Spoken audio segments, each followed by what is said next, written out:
Hey guys, Thomas the Jr. here, aka Mustached. I'm here to review the movie Survival Box.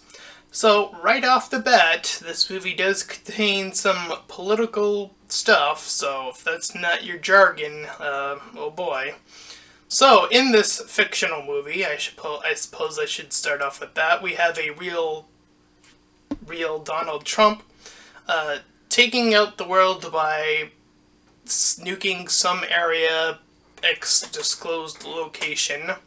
But before that happens, our main characters, or one of them, Chris, decides that he's going to hold a party in this,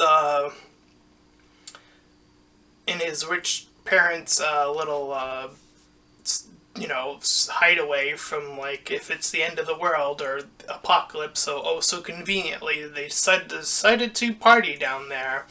So 7 people chill after the party dies down, and they get told to leave by this guy, and after he leaves, the doors are closed, and everything starts to seal up, and they're starting to question why this is happening. It turns out that the news was actually correct, that some sort of attack actually really did happen, and to them, it could very well mean that they are the last 7 people in this area. I'm not going to say world, but in this area, definitely for sure. So, we follow these characters in this survival box, as they bluntly put it, for a grand total of about a year-ish, a little over a year, I want to say.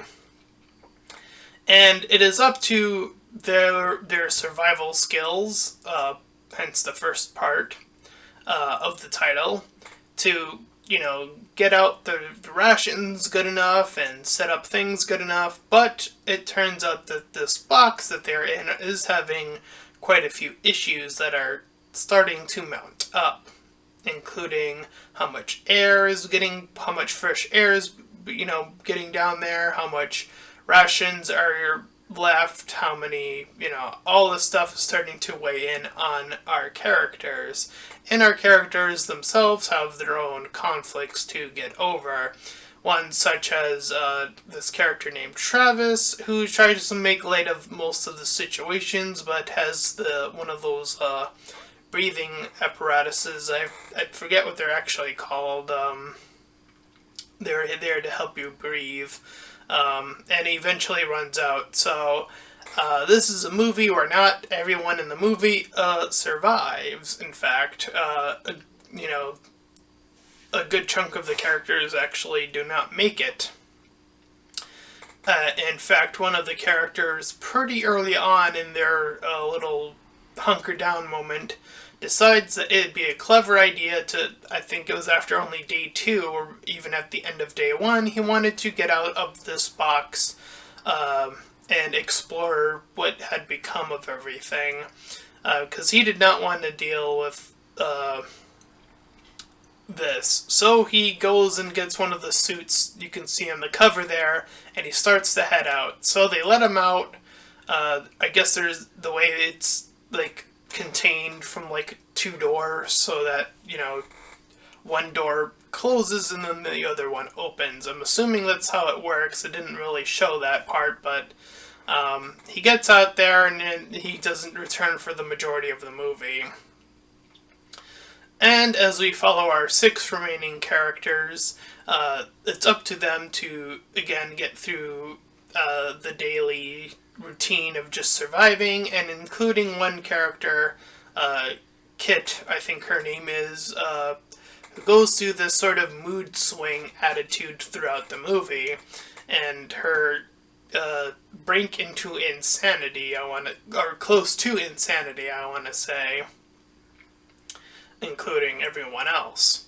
So not only are we dealing with that, we're also dealing with a baby on the way. And just to show that Kit woman isn't are crazy is that she goes from wanting to abort said baby to wanting to take care of said baby within the matter of, well, the boy baby's not born yet, so let's kill it so we can have, maintain resources between us, and then the baby is born, oh, I need to take care of the baby. Jesus Christ, what a swerve. What a complete swerve of a character if I've ever seen one. So it definitely brings up interesting survival concepts and ideologies of like, oh, we actually have to really consider how many people are here, how many rations are actually here, what can we actually do. I am a particularly big fan of these types of movies of X amount of characters are in a bunker of some sort, and it is an apocalypse. I've seen these types of movies before. I think the last one I reviewed was really, really good. In that case, the characters in question were more of the monsters, quote unquote, but they were hiding. I thought that one was a lot better in terms of everything that was in it.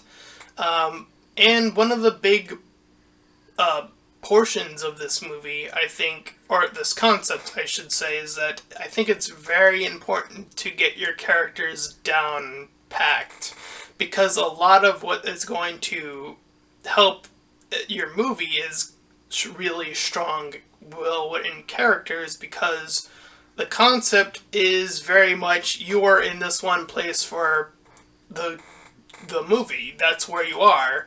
Location can't come into a great deal of effect, so you have to stick with your characters in this one little area and really make sure they are strongly well-written characters. And I do think that's where this movie falls flat, unfortunately, in this interpretation. I'm glad I actually remembered the word bunker, because that's essentially what this is, a bunker of some sorts. So, yeah, it is unfortunate that the characters don't stack up to the concept, because, again, I do think that those two things heavily influence the final score of which I'll give this. But we'll get to that in just a bit. In terms of what remains, they do a bit of a swerve in terms of the character we are following. As I mentioned, characters do die in this. The character we primarily seem to follow throughout, again, at least through the beginning portion of the movie, Chris, ends up dying at some point. Although I will say it is a bit odd that his death is the only one that doesn't really make any sense. Every other character, you kind of get the gist of what happened to them. You have the guy that went outside. At some point he must have he must have taken off the helmet or something, just to check if the air was right, and then you see him come back way later in the movie and then kill himself. We have the guy with the glasses, who I talked about a little bit. We see him run out of that respirator stuff. We have the pregnant lady who gives birth to the baby eventually, but dies in the process of doing so. We have, again, our main character, Chris, who we were following at the start, who, again, dies off to mysterious circumstance, which, again, I do feel is a bit the oddest. Again, to just leave that one, the Vegas does seem a little bit cheap. There didn't even seem to be a hint as to how he died, unless I missed something.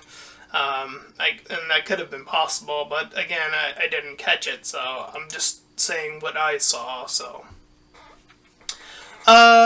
So then we kind of follow these other two characters who I have not mentioned, and again, they're not the most well written. In fact, I think they have the least amount of anything to offer, which again kind of raises why those two were picked. The things we know about these two characters, whose names are escaping me right now, is that they're a couple, a man and a woman.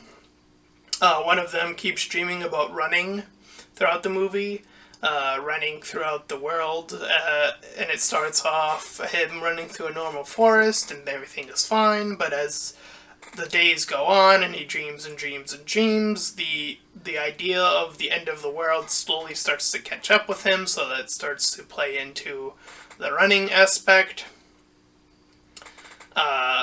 And then we have the girl who is just his lover, I guess, and that's about the only kind of interesting aspect of it. I didn't really catch anything that like would make her stand out in any significant way. She just seems like a girl that just happened to be there at the time, who was in love with this guy at the time, who just happened to be there and then ended up getting out. So the two of them take the baby. The kid girl who I mentioned stays behind, oddly enough, because there were two costumes, the two hazmat costumes to safely head outside. And she, oddly enough, stays behind without a costume while everything in that bunker was like dying down or like running out of supplies. So I assume she would die, question mark? I'm not, again, it kind of just leaves with them leaving the bunker and that's about it. And again, I do think this is a very strong premise. I'm a huge fan of these types of movies, but again, I do think that there is a very careful line of how well written your characters are, because that makes the bulk of this type of movie, because that's what you're primarily following. Because it's not really an action-oriented thing, although I suppose the whole kid going crazy aspect does bring a little bit of tension, and the fact that there's a gun involved does bring a little bit more tension. But besides her being like the only well-established character, I guess I'll say, your antagonist being the most established character, I guess she would be considered the antagonist of this set of characters, and have everyone else be sort of just, you can kind of make out that the guy with the glasses is sort of the goofball, potentially gay. There's like this sort of joke he makes about being like, he sees the two characters who I was referring to that get out at the end. He was like joking about how they were like making out, and how like even in the apocalypse the majority of people would probably just naturally go with the whole hetero way, I guess. And he kind of threw the joke out, as he would do throughout the movie. He did do a few other jokes that were kind of like, ooh, that's a bit of dark humor, or ooh, that's a bit of that kind of humor, things like that. So, you kind of have some characterization here and there, but again, I think it needs to definitely be a lot stronger than that. You need to really hone in on your other characters. You need to make sure all of your characters are really, really, really well put together here, because otherwise, if even one of them falls flat, it starts to go, oh, okay, this is not as engaging, because you're kind of missing out on, what would make a strong story is you're following these characters. You want to know why the survival part of the survival box is even present in the title if you're not interested in anyone's survival, or in the minority of character survival. Again, that plays a heavy part. So I'm going to have to give this movie an unfortunate 5 out of 10. I do feel like it had the premise locked down, and then it kind of had some of the characterization for like 2 of the 7 characters, but fell flat through the rest. So that is unfortunate, and I would like to see some more from whoever put this together. Pretty interesting stuff. here, but definitely probably could use a lot more bulking up in terms of writing. So that's my review of Survival Box, and if you enjoyed this review, then please feel free to like, comment, and subscribe. Also make sure to check out those links in the description. One will head over to my Discord server, the other to my Patreon page. Any donations are greatly appreciated. Until next time, everyone, bye bye.